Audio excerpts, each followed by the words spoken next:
When I think about the 1980s, man, saying this feels like deja vu. I feel like I said this before. But the 1980s were nothing but action films, mullets, spandex, pop ballads, Reagan, and failed movie studios. Well, I already covered one in the defunct studio Carico Films that was run by a duo of men with visions that propelled the studio high into the sky in the 80s, but slumped faster in the 90s quicker than Joe Biden's approval ratings. This new studio, well, it's not new, but the new topic, Canon Films, was controlled by two visionaries, Menahem Golan and Golan-Globus, cousins from Israel. So the studio was a family affair that ended badly, but more on that later. Canon Films probably produced more action films, more films in general than most of the major 7 studios at the time. Canon Films was a B-movie powerhouse. But enough of that. Let's dig into this defunct studio. Roll them damn credits!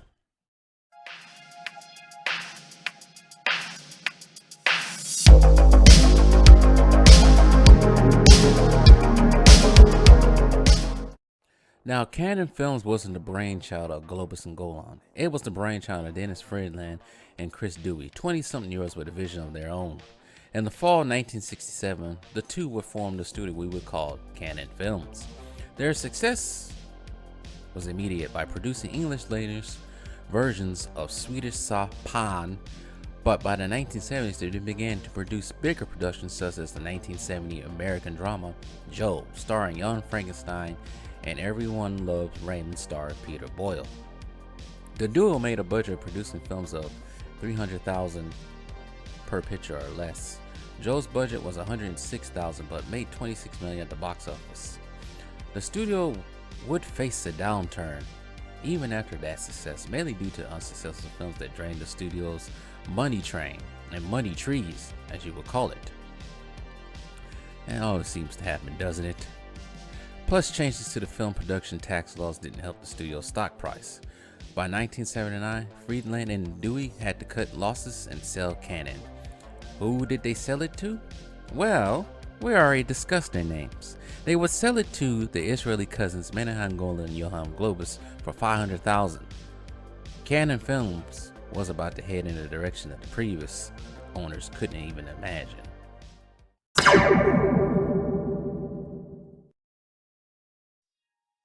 Golan and Globus weren't strangers to the film industry. Menahem Golan got his start in Israel, studying theater direction and stage plays. He got his first taste as a filmmaker, working as the assistant to Roger Corman, aka the Pop. Did I say the Pop? Oh, he kind of is the Pop, but the Pope of pop cinema. Menahem Globus majored in business before joining his cousin in 1963 as the two started building the Israeli film industry, representing Warner Brothers, Universal, Paramount, and much other studios. So yeah, they weren't novice at the filmmaking and business. The business model for the company after acquiring the studio was that 51% of the shares was to buy the bottom of the barrel scripts, putting them in production with a market goal for B action films. The cousins, going into the 80s, realized home video was the next move in cinema. Canon's first big success was the 1981 film Enter the Ninja, a martial arts film directed by Golan, starring Franco Nero. This film would spawn an anthology series called The Ninja Trilogy, with The Revenge of the Ninja in 1983, The Ninja, The Domination in 1984, all receiving cult statuses. But there was The Death Wish 2, the sequel to the 1974 vigilante starring the legendary Charles Bronson, running across New York City, blasting mofos after a terrible home invasion that caused the death of his wife and his daughter, a shell of herself. Golan and Globus had to receive the rights from Dino De Laurentiis and had to pay the co-producers of the film and the author to the novel of the 1974 film, which the film was based on. Then the next step was getting the star back, which they did, but Bronson had a couple of rules and parameters regarding the film. He wanted the original film director, Michael Winner, to direct, and Charles Bronson's wife, Jill Ireland, was to be hired, and her character not to be defiled. It was a done deal. Death Wish 2 was released on February 1982 under the Cannon banner, receiving $16 million at the box office. A hit causing Cannon to make a $2 million profit in the US and $29 million worldwide. But the critical response wasn't as good as the first film, but it was a joy to some. But did that stop Cannon from making more Death Wish films? Absolutely not. Cannon would produce Death Wish 3 in 1985, Death Wish 4, Crackdown in 1987, all almost the same story. Charles Bronson needed revenge and he got his revenge. Or he was either the home invasions that went wrong. But go check out my video on the Death Wish series. It's pleasant. Now, not to get too bogged down with the series produced by Cannon, when I mean the various series that Cannon made, but Cannon would do the same with Chuck Norris with the Mission in Action series. The series set in the context of the Vietnam War POW MIA issue, an issue that Norris was passionate about. Norris would play Colonel Braddock, who escaped a Vietnamese prisoner of war camp only returned 10 years later to the country to find missing American soldiers. The original film was released in 1984, but was followed by a prequel in Mission in Action 2, The Beginning. That is very confusing. Why would you name it Mission in Action 2? Why should you just make it Mission in Action The Beginning? But that film was released in 1985, and then there was a sequel, Braddock, Mission in Action in 1988. The series was compared to the Rambo series. Some even calling the series a B-League Rambo or calling it preemptive cash and on the Rambo series. The first film did not do well with the critics, but did do well at the box office, and is one of Chuck Norris' most popular films. Norris and Charles Bronson would become Cannon's most profitable and go-to stars. If you need a star, get Norris. If you need a star, get Charles Bronson. And they did have others they tend to go on. For example, Stallone.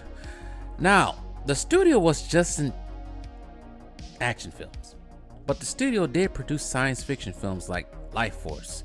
Sorry, that film was a bore to me, but people enjoy it, just not me. And fantasy films such as Hercules, serious films such as Othello, and comedies such as Breakin' and Breakin' 2, The Electric Boogaloo. Now, remember what I said about home video? Well, Cannon wanted to get into the home video and pay-per-view. They would sign a deal with Viacom. I could say the old Viacom because Viacom is different from what it is now. But they would sign a deal with Viacom for exclusive pay-per-view with Viacom's Showtime and Movie Channel with syndication rights to Cannon titles. Then Cannon decided to diversify even more with buying up film distributors and movie theaters in Europe with Thorn EMI Screen Entertainment, but would sell the British company for $85 million in 1987. More on that later. Cannon even owned the rights to Marvel superhero character Spider-Man. Golan-Globus agreed to pay Marvel $225,000 over a 5-year option period. But did they produce a Spider-Man film in the 80s? Absolutely not. Do you know that Spider-Man one point in time, was underneath the banner of Cannon before it became the banner of Sony and Columbia Films and to a point Disney. But before all that happened, it used to belong to Cannon. Recently I released a video about the history of Cannon Films and Spider-Man. Well, Spider-Man wasn't the only one, but we're talking about Spider-Man. Go hop on and click over, whatever you want to call it. Go click on over to the history of Cannon Films and Spider-Man. You won't regret it. Nice little insight what happened with Spider-Man during the 80s, movie-wise. Well, back to the documentary. Bye. Meanwhile, Cannon's popularity was rising, and rising higher in the UK due to his business moves and more exposure there. I guess the Americans wasn't too pleased with that. Maybe now in hindsight, but not back then. And I guess the British enjoyed the film more than Americans, which is why it did business in Europe more. And started a mail order video distribution service called Videolog over there as well. Cannon Films even made it to the Oscars with a 1986 Dutch film called The Assault, winning the 1987 Academy Award for Best Foreign Language Film.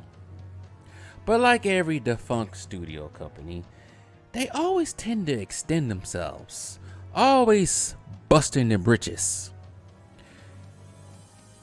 This is why. Canon had an output of 43 films in 1 year. They were producing more than 7 major film studios at the time. They was producing more than Universal, Paramount, Sony, well, it wasn't Sony, but Columbia, MGM, ain't even Disney. I think Disney was slumping during that time, but whatever. Films were announced at Canon, but never produced. Some films even had film sets that were never used for that film. Menahem Golan was very famous for overhyping films that didn't live to the hype or didn't come out. One of them being Life Force and the other called Masters of the Universe, the Star Wars of the 1980s. And that was a terrible comparison because Star Wars wasn't in the 80s. Well, Empire Strikes Back and Return of the Jedi in 80 and 83. But by 1987, Canon Films would help in the production of Superman 4: The Quest for Peace. The original budget was at $36 million, but was knocked down to $17 million. Canon probably should have left Warner Brothers due with the foreign film distribution, because Canon went into the red with this film. Superman 4 will mark the last time Christopher Reeves was the Man of Steel. But Superman 4 wasn't just the main problem for Canon. No. It was also Canon making bad films. Canon would sign an agreement with Warner Bros. To handle Canon's assets, but they will have to sell Thorn Screen Entertainment for that $87.5 million that we talked about earlier. But that would not stop Canon's bankruptcy. Even worse, Canon had the feds looking into him for fraud financial reports. It was not looking good for the cousins. It was not looking good for the studio. But there was a bright light at the end of the tunnel. Or was it? Pardon the interruption of your daily programming, but the creator has something to say. Do you like travel? You like the beaches, tropical areas? Well, I haven't done any of that. Do you like roller coasters? Well, click on over to Lone Wolf Adventure TV. You won't regret it. Over there we have, well, so far I've been to Florida, Texas. Well, not really Texas, but Wisconsin, Illinois. But whatever, I do travel. I talk about theme parks, roller coasters, all that weird stuff, good stuff over there. Traveling stuff at Lone Wolf Adventure TV. Go hop on over there and subscribe while you're at it. Do it! I know. Don't play with me. Now back to your daily programming. Now, with an ounce of life left in Canon, Canon Films was taken over by Path Communications, a holding company controlled by the Italian financier Giancarlo Paredi. On the Paredi, a number of events would take place, and he was kind of I can't say kind of, he's still alive, but kind of a shady character that was connected to some shady stuff that happened overseas. But back to Canon. Under Paredi, a number of events would take place, like I said before. A restructuring of Canon. Path would pay $250 million of Canon's debit. Menahem Golan, he didn't like the direction of the new company, sort of say. So he decided to leave. He was out. He didn't like Paredi that much. So he resigned and started 21st Century Film Corporation that would produce the last Death Wish film with Charles Bronson. One of the last films produced by the cousins would be the Jean-Claude Van Damme film, Cyborg. The film's costumes and sets were to be used for the sequel to Masters of the Universe, and some of the sets were used for a Spider-Man film that would never happen. In order to save money, Canon riddled their partnership with Mattel and Marvel, plus Menahem Golan left with the rights to Spider-Man and Captain America. Golan would only produce the Captain America film in 1990 under that 20th Century banner. Into the 90s, Path took control of MGM, or better yet, Metro-Goldwyn-Mayer, aka, like I said before, MGM, in a merger, absorbing Canon's film library. Well, in the 90s, Canon was almost a shell of itself. Outside of making films, there was drama surrounding the company that had better storylines than the film it produced. With Path losing control of MGM and Canon after Paredi was kicked out, management of MGM, Cannon would leave Pave and be run by the former Cannon Group production and head Christopher Pierce from 1991 to 1994. Now, Giancarlo Peretti had other troubles, like defaulting on loan payments, fraud, perjury, and amateur tampering. That got himself some prison time late in the 90s into the 2000s. That story is a whole mess that someone else can tell. Back to Cannon though. Like I stated before, Cannon was a shell of itself, a shell of his 1980 self. The films wasn't the same, but they managed to keep producing films with Chuck Norris such as Delta Force 3 in 1991, but there really wasn't hits that people just grossed over. By this time, Cannon was producing more TV film, as well as producing more home video films under that paid name, some with Chuck Norris. By 1994, Cannon released his last film, Hellbound, starring Chuck Norris, a supernatural thriller, a real stinker. Golan-Globus would join his cousin at 21st Century after the collapse of Cannon. The collapse, bankruptcy. The two would remain at 21st Century until 1996, which was the end of that film studio as well. Going into the future, Menahem Golan would continue to produce films outside of the US, mainly in Israel, until his death in 2014. For his cousin Golan-Globus, till this day, he is still somewhat surrounded by the film industry, more in Israel than anything, trying to hook up the younger filmmakers, still helping up that film industry over there, as much as he can. Work it be. As for the legacy of Cannon films, there's been many documentaries covering this. Most of Cannon's film library is under MGM, aka Amazon now, or Warner Bros. Due to Cannon's time aligned with those two studios. I think there has been an increase of Cannon titles on Amazon Prime, like I said, due to Amazon becoming the parent company of MGM very soon. Still waiting. Since the end of Cannon's run, Cannon Films has its cult following in its documentaries, as I said before. As for me, I enjoy the Cannon titles, mainly the Chuck Norris and Charles Bronson led films. They're very enjoyable. They're action-packed, sometimes corny, but the plot sometimes corny, but not as bad. I prefer these films more than I actually prefer the films. I'm not gonna get into that. I don't know how many times I watched Death Wish 2 to 4 in the last 3 years. It's just this one scene that I always laugh about, and I will show it here. You believe in Jesus? Yes, I do. Well, you're going to meet him.